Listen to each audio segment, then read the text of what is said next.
Good morning. Good morning. And welcome to the Unitarian Universalist Congregation of Princeton, where in our open and welcoming community, we live a message of hope, love, justice, and joy. We extend a special welcome to our visitors this morning. We're really happy that you joined us. And if you haven't already stopped by our newcomer table, we invite you to do so after the service. That way we can add you to our e-lists and make sure that you have all of the updates about the many events and activities we have here. And there are a lot. Our first announcement this morning is about the fellowship auction. It's finally fellowship auction month time. This is always a fun event that brings us together in friendship and lends support to our congregation. It's a time when you can bid on various items offered by other members of our community. Items like dinner parties, themed parties, movie nights, art, yoga, cooking, music lessons, wine tastings, handmade items, pet sitting, rides to the airport. You can bid on a sermon that I will deliver on a topic of your choice, all sorts of things. And if you'd like to offer any of those or anything else, you can visit uuprinceton.org, click the auction button, and then submit your offering by February 6th. Online bidding starts a little bit later in the month, but that's the next date to remember. February 6th, we're hoping to have all of the items in by then. Also, next Sunday is the Super Bowl, which for us is the SOUPER Bowl. We'll have a super brunch after the service that will benefit our Children's and Youth Ministry Fund. We do need more soup, so please go to the Sign Up Genius page to offer to bring your own soup to that potluck. And we'll also be collecting canned soup on Super Bowl Sunday to send to the food pantries of Arm in Arm. So we invite you to bring some canned soup in. We'll eat soup and give soup on the day of the big game. For some of us, anyway, that game means absolutely nothing this year. So we'll just gather and eat soup together and give soup to people. We'll make it a special day for that. Also, next Sunday is our next Super Foam Sunday. Earth Ministry invites you to bring any styrofoam that you need to be recycled or upcycled to the lobby before or after worship next Sunday. They'll take care of that there. Please adhere to the collection guidelines that you'll find in your order of service and posted in the lobby. Today, there's a lot happening. After worship today, the Committee on Ministry is holding a meeting with volunteers of our various social justice ministries. It'll explore how our ministries connect us to each other in the congregation. All are welcome there, especially our social justice volunteers. Also, our racial justice ministry is having a visioning and planning session after worship today. This was supposed to be last week, but we got snowed out. You are invited to help steer that group in the future. And before those, you can stop by and join our Covenant of Unitarian Universalist Pagans, who will be clipping and burning the in-bulk greens after the service today. You cannot miss that. It'll be right out front, and all ages are welcome at that ritual. And now we have a ministry moment in our service today. Tom Prusha will come up to talk about the legacy giving ministry.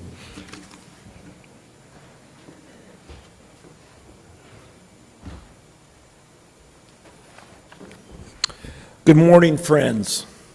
I'd like to take a couple of minutes to talk about something particularly meaningful: legacy giving. Legacy giving is a way to support our congregation, not only in the present, but also in the future. It usually means including the church in your estate plans, such as a bequest in your will, a trust, or naming the congregation as a beneficiary on an account or an insurance policy. In simplest terms, legacy giving is a way of saying, this community matters to me, and I want it to continue long after I'm gone.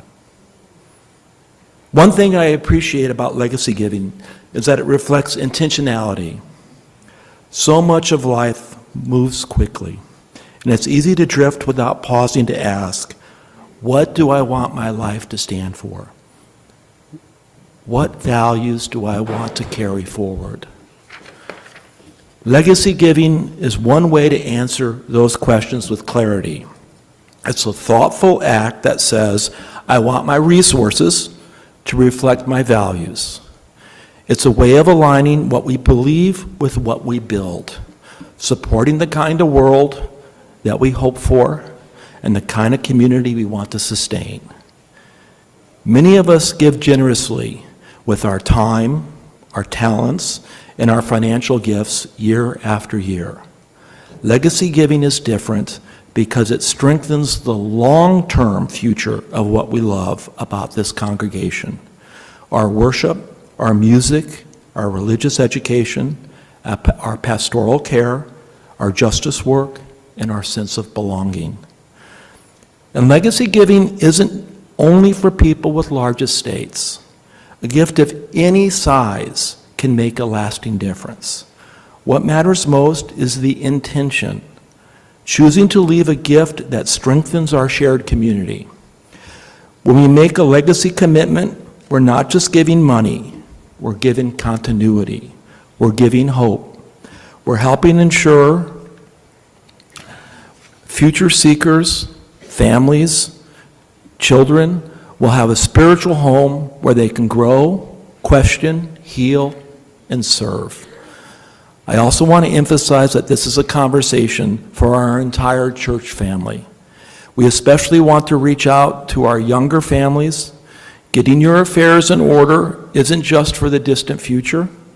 It's an essential part of caring for your loved ones and your community right now.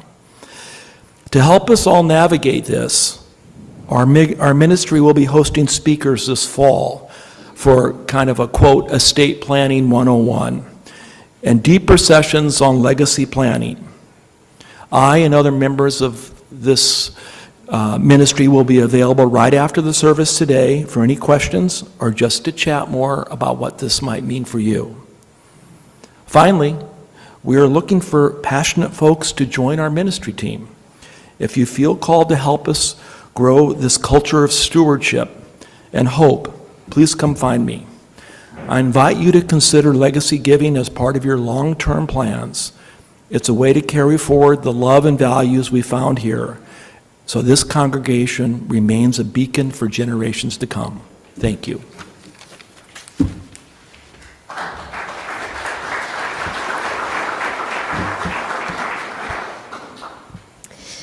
I climb the hill from end to end of all the landscape underneath.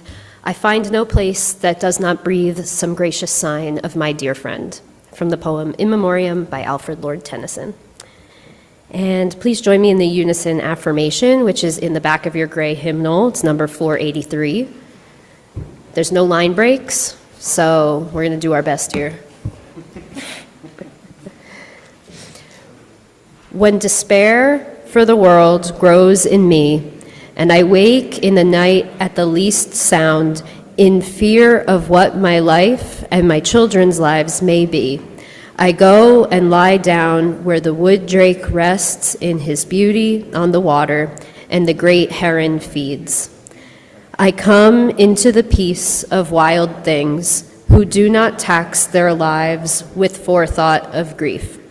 I come into the presence of still water, and I feel above me the day-blind stars waiting with their light. For a time I rest in the grace of the world and am free. I recently read Octavia Butler's The Parable of the Sower, a novel published in 1993, set in a futuristic era marked by lawlessness, climate catastrophe, and the disintegration of human rights. Lauren Olamina is a teenager, a young black woman with a medical condition called hyperempathy. Lauren feels the pain of others. I mean, literally feels the physical pain of other people that she witnesses suffering. In the novel, at first, Lauren's condition, hyperempathy syndrome, is a huge secret because her family is concerned that it makes her vulnerable and easily subjected to victimization by coercion or threats. But as Lauren grows older, her perspective on her condition changes.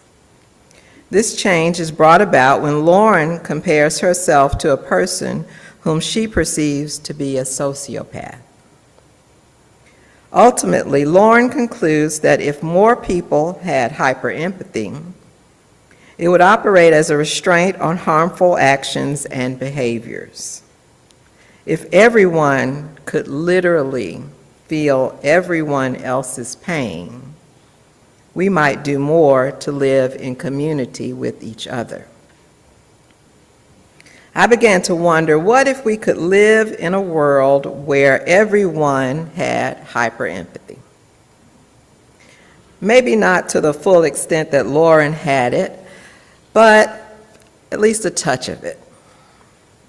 What if everyone had hyperempathy in varying degrees of severity? And what if, like in Lauren's case, there was no cure? How would we be different? How would we see the world differently?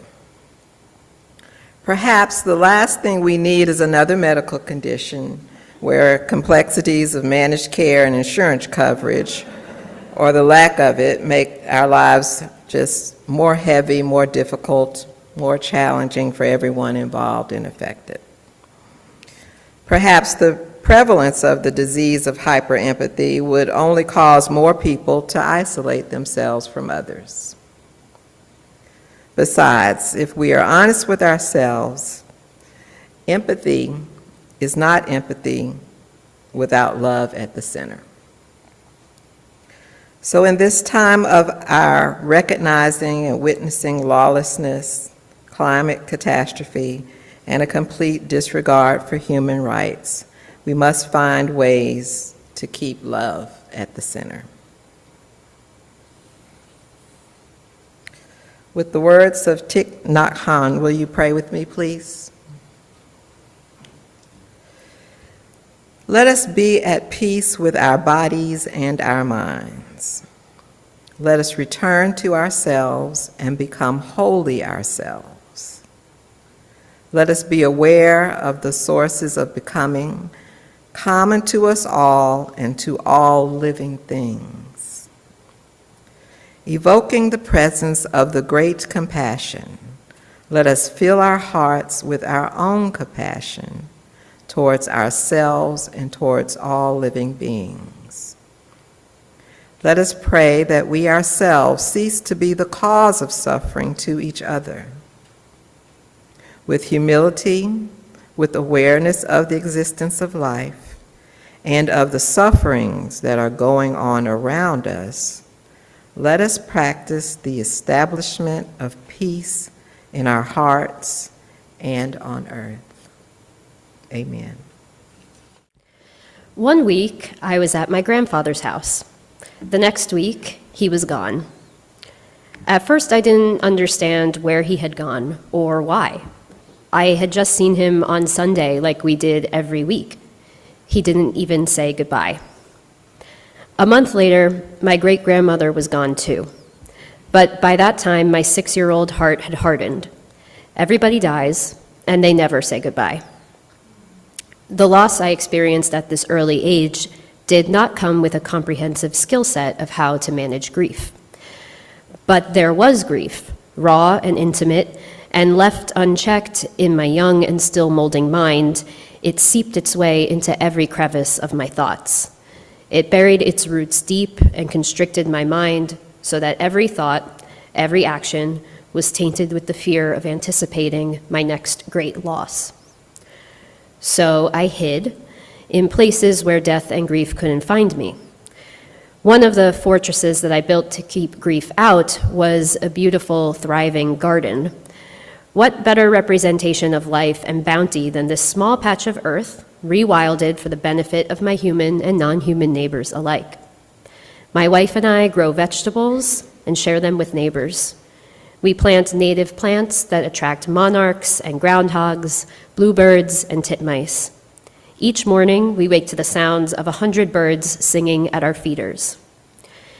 Except for one morning, a house finch that wasn't perched at the feeder tray, but instead was sitting inside of it, head tilted up and its eyes crusted shut. Its breathing was rapid, even for a bird whose hearts beat at 400 beats per minute to begin with. I called an ornithologist friend who quickly advised me to take the feeders down and clean them. This bird had contracted avian conjunctivitis, a deadly disease that is spread through common home bird feeders. I did as she said, but the house finch? What will happen to her? "She won't live long," my friend said, hushed and forlorn. Later that day, my feeders down and properly cleaned, I watched as the house finch took slow, painful wing beats to settle in a shady spot in the vegetable garden and lay her head down in a cool patch of dirt. I looked over the garden fence with pain in my chest. House finches are non-migratory birds. They spend their whole lives on the same patch of land where they hatched, and they can live up to 11 years. This house finch must have eaten at my feeders and graced my wife and me with her songs 1,000 mornings before this one. Perhaps she raised chicks here. And now here she was, spending her final moments in the place I thought I had designed to keep grief out. I unlatched the fence and stepped around the purple lettuces and towering basil plants and sat a few feet away from the finch. Her chest was rising and falling, and her eyes were still shut. Hadn't I been here before? Years after those first painful introductions to grief, my great aunt, a woman who I'd always believed was made of iron, lay frail and papery, her chest heaving, her eyes closed. And what had I done? What did I leave unsaid as I turned away, leaving her bedside, unable to take her agony and my agony at losing her? And now this finch, this creature that should be soaring, wild and majestic, untethered, I knew I couldn't leave. Not again, not this time. From what I know of bird cognition, she didn't fear death, nor did she preoccupy herself with thoughts of its nearness. As her chest began to slow and finally stop, I allowed myself to cry. How arrogant I had been to think I could keep grief out or to push it away. I had never been willing to look it in the face or fully acknowledge the pain of loss. And here I was, sitting with it, holding space for it, in a small patch of garden I had created for myself, for my wife, and for our entire tiny ecosystem. After some minutes, I buried the finch in the pollinator garden and spread wildflower seeds over the spot. The flowers bloom, feed other birds, wilt and die, and bloom again. I kiss my wife good morning and listen to the birds chirp their daily chorus. The sun comes up, and a new day begins. Our reading this morning is the poem titled The Summer Day by Mary Oliver. She writes, "Who made the world? Who made the swan and the black bear? Who made the grasshopper? This grasshopper, I mean, the one who has flung herself out of the grass, the one who is eating sugar out of my hand, who is moving her jaws back and forth instead of up and down, who is gazing around with her enormous, complicated eyes. Now she lifts her pale forearms and thoroughly washes her face. Now she snaps her wings open and floats away." I don't know exactly what a prayer is. I do know how to pay attention, how to fall down into the grass, how to kneel down in the grass, how to be idle and blessed, how to stroll through the fields, which is what I have been doing all day. Tell me, what else should I have done? Doesn't everything die at last and too soon? Tell me, what is it you plan to do with your one wild and precious life? There ends the readings. The central dog of my childhood was named Abby, Lester's Lady Abigail, named after my mom's dad. She was beautiful, friendly, playful, and a very speedy boxer. Brindle-colored, alert and curious face, snuggly at bedtime, and she snored when she slept, which was usually in a bed with one of the kids. She had her own chair in the living room. She had her own stocking at Christmas. She received Valentine's cards and dog treats in February, for she was indeed very loved. She was very pampered, but also very devoted and protective of me and the rest of her kids, and she tended to be wherever we were, inside or outside. You would only see her fierce side if she thought we were threatened by another dog, which were numerous in our neighborhoods. It was the only time she ever tried to be mean. She had a toy, a small stuffed piglet, which someone had given to my mom as a gift, but Abby claimed as her puppy. One day, Abby just got a hold of it and just started walking around with it, this stuffed pig in her mouth, and sleeping next to it, and she would take it to her food bowl and place it next to her when she ate. Covered in dog slobber, the pig became stiff and smelly and disgusting, but she loved it, and so we just learned to live with it. She was inseparable from her puppy Piglet, and my mom, who had a thing for pigs, that's why someone gave my mom the gift, relinquished it into Abby's custody. What was my mom's was now our dog's, for that made them both happy. And as these things tend to go, Abby grew older, and it became clear that her end was near. She slowed down more and more, getting up less and less. Her trips outside, which had been full of her running at full speed directly at us before veering off at the last second, became much less adventurous outings.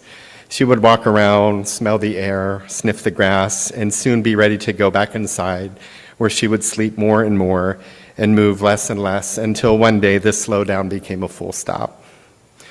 When it was clear that the end was coming, it was hard to think of anything else. At school, at church, playing with my friends, riding my bike, I would think of Abby and wonder how much time we had left with her. I would go home and pause at the front door and wonder if she was still with us. I would find her and spend time on the floor with her because she couldn't really get up onto anything. I would rub her head and talk to her. Her little stump tail would still wag when I did that, but very little else moved on her. And on what would be the day that she died, I held her head in my lap and talked to her and told her that I loved her. My mom and dad checked in on us at first, and then they moved away, giving us a moment. They were teary. I was a mess. Abby seemed peaceful, though I don't really know what she knew. We were in grief and knew that more was coming.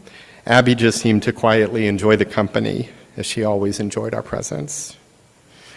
She was not a wild thing in the sense that Wendell Berry meant in the reading that we shared earlier in the service.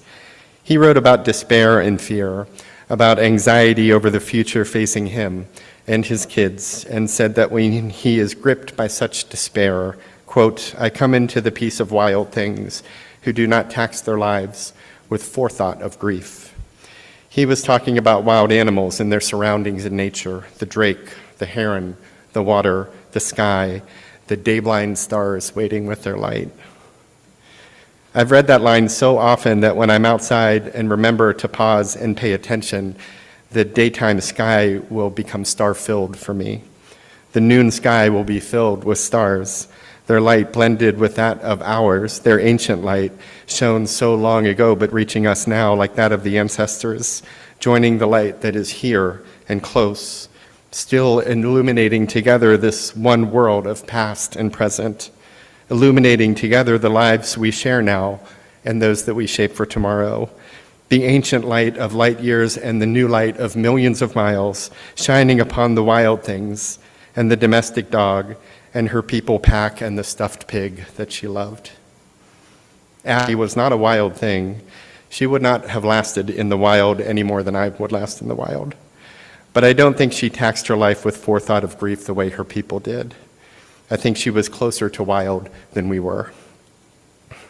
Living in forethought of anything, though, is a complicated thing for we less wild people, evolved to obtain a kind of consciousness that allows the moments to be infused with memory and forethought.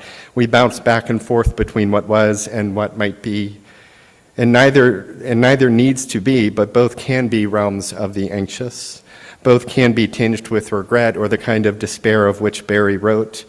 Both can also be pleasant realms of poignancy and tender memory, or realms of optimism and time-tested wisdom about things turning out okay in the end. Forethought, in particular, need not be full of despair, though Berry writes that despair tends to take us into that imagined future. Despair can lead us into forethought of grief or forethought of something unpleasant, which is when he goes to be in the wild, where he imagines there is no forethought at all, just birds and water and the sky and stars. There is just now realms that he calls peace and grace. I wish that sort of thing just came to me, but I've had to study it to edge closer to that sense of grace and peace. And the study was not in seminary. It was in mindfulness classes that I've been taught that the present moment can be without the unpleasantries of what sometimes fills those realms of what was or what might be. It was mindfulness classes designed specifically to alleviate stress that located most of that stress in the past or the future. Most of it was regret or worry. And most of it was not alleviated by over-feeling the stress itself. The stress had become restrictive, as I would say. One teacher, however, called it sickening and toxic. She may be right, but I still sense that stress is natural and instructive, so I don't broadly consider it to be toxic. It's a teacher who I sometimes pay too much attention to. And when that happens, I try to go back to this moment, like the one that Berry talks about in relation to despair and forethought and grief. I try to edge closer to this moment and its wildness of right now, and then this one, and then this one, until what is difficult becomes instructive again instead of restrictive. Prayer can also lead us to these spaces, can help us pause and be present right now, which can bring about balance and clarity. Prayer is aimed at some sort of other. Prayer is to an object that is approached within, but prayer is ultimately to some object or image or presence that can bring about a kind of gift or an insight. Meditation is all within. There's no object, though there may be objects to guide the meditation. Those who meditate often have brains that sense more clarity and awareness, which means more understanding and control over what one thinks and how and why. Those who pray often have brains that scan higher on relationality, for the whole practice is an exercise in connecting to some other. None of those changes happen overnight, though. Both are only scanned and measured in people who pray or meditate or do both regularly for a very long time.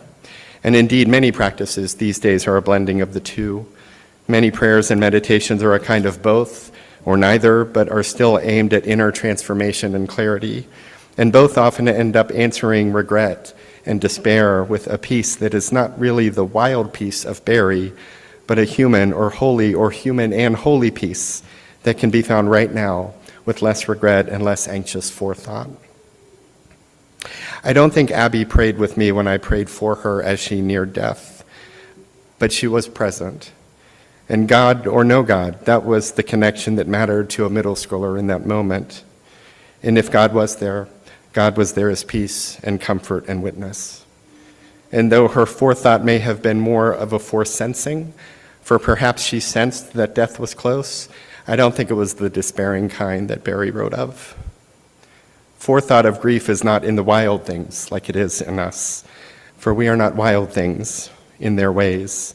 We are humans who can be in their presence and learn a different way of being through most difficult moments, but we remain humans who live in worlds of forethought and memory. Maybe it's not wild, but it is natural to live with forethought of grief and of memory and of poignancy, and hopefully forethought of happiness, of safety, of sustenance. Our theology is that we live in the midst of love, but perhaps we experience life with the forethought of really knowing that and learning to believe it. Perhaps we live remembering, we live in love from loved ones now gone and wishing to leave that sense to embrace those to come.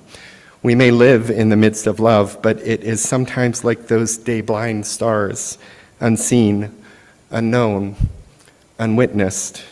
It's there, but we don't always know it. And it's only when we pause in prayer, in meditation, in what Mary Oliver called paying attention, that we begin to remember that through cloud and storm, in day and night, love shines on each of us always. The love that we can see right here and now from those with whom we share lives, and the love of light years away, the love of legacy that graces us whether we know it or not, the love of legacy that stops us in a gift shop when we see a gaudy stuffed pig and think of the furry friend who would have insisted that that pig become her puppy, the love of the woman who gave up that pig and watched it become really gross because it made her puppy, named after her father, very happy. My mom often called her kids puppies, and she called my kids puppies. She loved puppies, and me, and them. And many of you know that she died recently on Christmas after a long, spiraling series of illnesses in a short time in palliative care and then on hospice. Shannon and I and our kids are endlessly grateful for your love and your well wishes. The pastoral associates team reached out. Many of you did individually as well. Our staff has been sensitive and caring. The board has been wonderful. We are deeply grateful for the space you've made for this in our congregation. I am going through all the stages of grief, and I think I have invented some more to sort of come around, which I know is normal. You've shared that with me, that it's normal, and again, I'm grateful. And there's a certain strength of poignancy, a certain kind of belovedness in finding myself in the community that many of you have been in for a long time, the always living circles of those who've lost loved ones. And it has not alleviated grief, but it has given it a home in a community of love. And I thank you for building that human reflection of that great love that shines, sometimes like the day-blind stars, but in your ministry it shines more like a fully blazing sun in a world full of despair. For my mom was of that fire as well. She shone fiercely with love for her family and for the mistreated, for the sick and sad, for those down on their luck and those pushed down by the profanities of power. But while Berry sometimes answered despair by being with wild things, she was more in this human world.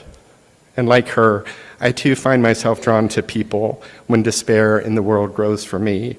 Don't get me wrong, I love some time among the wild things in nature. Love it, crave it, kind of make sure it happens quite a bit these days. But the reasons for despair and grief are human, and they're real, and everyone knows them, and the solutions are not found only alone, only in the wild.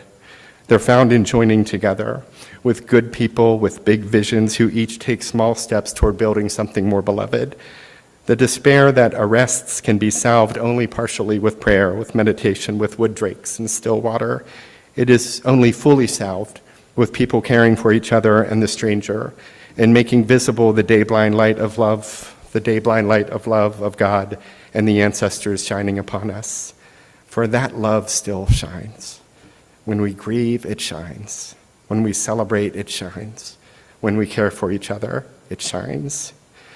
It is then that we are doing our holiest and most human work. Peeling away and finding peace has its place, yes, but coming back and finding purpose even more so, and finding it with others, remembering our oneness beneath the holy light and living in that unity, devoted to its beauty and sharing its good news. This is the blessing we offer that salves despair. This is how we accompany each other through all the seasons of life. This is how we bless the stranger. This is our shared ministry, lived in our shared journey to be good news to each other and the stranger, in grief, in struggle, in joy, and in celebration. To recharge when we need to, of course, to practice Sabbath, and yes, to grieve and sometimes to despair, but to also remember that when among the wild things that we too have this one wild and precious life, and that we are to rest and then get back up and get involved and then go be good to one another. Let us do so with our one wild and precious lives. Amen. And at the end of our hour, we extinguish our chalice, knowing that its light stays with us until we gather again. Go forth grateful for the moments before you, the breath within you, the people among you, and the Spirit guiding you toward lives of love and kindness. And go forth knowing that you are held always and always with everyone else by that great love of no beginning and never ending. Go in peace, and amen.